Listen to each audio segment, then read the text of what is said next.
Mes chers compatriotes, l'année 2025 qui vient de commencer doit marquer la fin de vos souffrances. Pour cela, le président de la République doit partir. Je rentre de l'étranger. Ici, à Brazzaville, je demande au président de la République, Denis Sassou Nguesso, de démissionner. Le président de la République doit annoncer sa démission. Sinon, nous devrons le faire partir. Le président de la République doit partir parce qu'il est temps de tourner la page de l'après-guerre et de fonder une nouvelle République. Nous sommes déjà au tournant du premier quart de ce siècle. Le temps avance et ne reviendra pas. Plus de 28 ans après la guerre civile de 1997, de nombreux compatriotes, mineurs à l'époque, sont devenus majeurs et ont fondé des familles. Et une nouvelle vague de Congolais est venue au monde. Ils ne doivent pas être condamnés à vivre sous les menaces répétées et à peine voilées de guerre et sous des logiques d'une époque longtemps révolue, quand Internet et l'intelligence artificielle n'existaient pas. Ils ont le droit, ainsi que leurs aînés, de vivre dans une paix qui n'est pas que le silence des armes. Ils ont le droit de vivre dans une république, un environnement où il n'y a pas d'hommes forts, mais des institutions fortes. Ils ont le droit, nous avons le droit de fonder une nouvelle république. Nous devons à la vérité de reconnaître que dans leur immense majorité, nos compatriotes indexés sont autant que nous tous des victimes de ce régime de l'apartheid. Aucune ethnie n'a jamais donné mandat à personne pour agir en son nom et pour son compte. Aucune ethnie n'a jamais donné mandat à personne pour tuer ou brimer les autres Congolais. Aucune ethnie n'a jamais donné mandat à personne pour déchirer le tissu frais de la nation.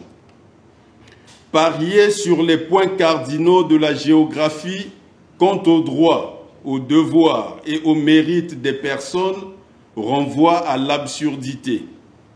Nous pouvons diviser notre pays autant de fois que l'on voudrait et de toutes les façons possibles. Il y aura toujours un nord, un sud, l'est et l'ouest.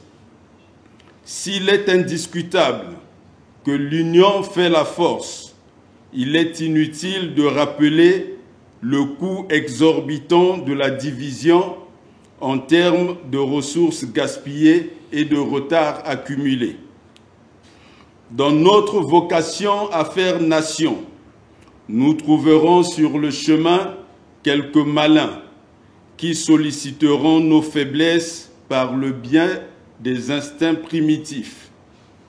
Nous ne devons jamais céder à l'attrait de ces sirènes, tout comme nous ne devons pas nous décourager devant les épreuves de l'ouvrage de former les liens solides qui font une nation.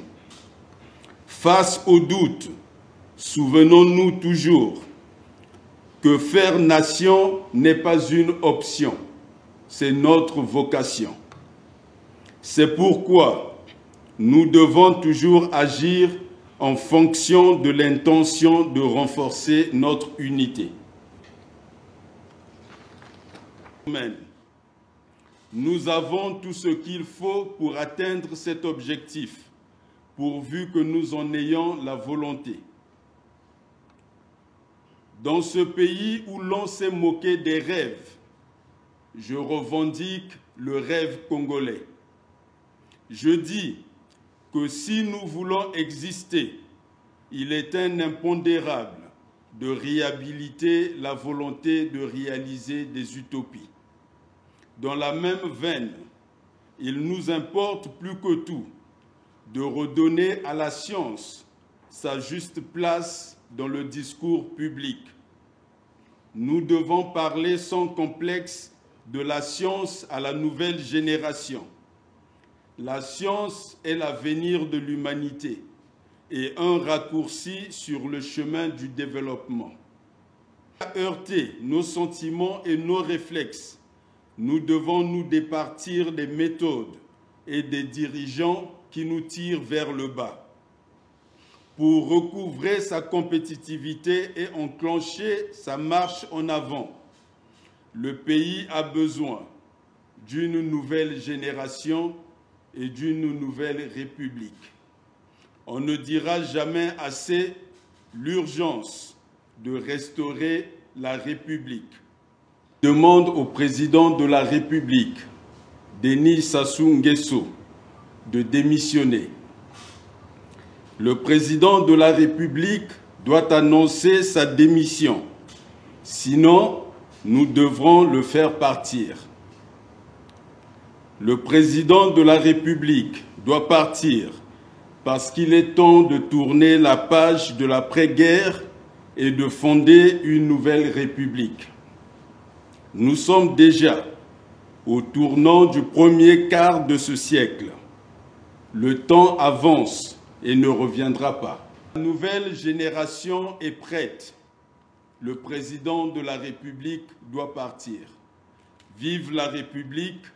Ne jouez pas à la compromission, ni à ces affaires de rapport de force. Nous devons établir un rapport de force. Au moment venu, il y aura les cadres. Le cadre là, c'est la transition civile et militaire. Que nous allons mettre tout ce qu'on a déjà dit. Les priorités des commissions, vérité et réconciliation, réparation et tout compagnie. Les états généraux de la nation et audit de l'État. Pour restaurer l'autorité de l'État et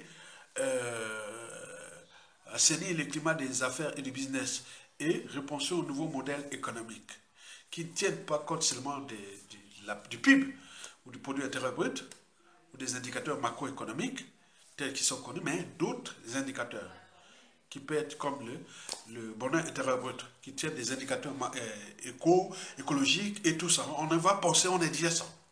Et puis, troisièmement, vous avez les institutions nouvelles, 3 régions semi-autonomes, dont chaque région va avoir des compétences au niveau de l'écologie, au niveau de culturel et de l'économie pour diversifier l'économie. Parce que si la région Congo travaille bien, il est certain que la région Téké, le gouverneur Téké, qui fait le lien entre le nord et le sud, il va aussi penser à bosser. Et le nord là-bas, s'ils font les trucs comme ça, et ils vont, ils vont s'activer. Donc il faut cette diversité de pouvoir et de compétences. Et le président n'aura qu'un rôle symbolique et autre, ce qu'on appelle les institutions nouvelles. Et puis nous allons organiser les élections locales, régionales et fédérales. Mais en notre temps, on aura déjà découpé les territoires, terrain par terrain, une transition de 5 ans ensemble, on bosse. On est là pour bosser. On bosse là pour repenser une nationalité, laisser quelque chose aux générations futures dans un beau cadre. Et les poids priorité majeurs sera chez nous, c'est-à-dire défendre notre pays. Donc on va avoir une nouvelle armée bien formée, bien avec tous les... Et à l'intérêt, c'est-à-dire créer une diversité de cadres de vie où il fait bon vivre, étudier et travailler au Congo pour contrer l'attractivité économique et autres. Enfin, la troisième priorité qui est là, c'est dans le concert de la sous-région d'Afrique centrale que nous devons repenser l'Afrique de demain. Mesdames et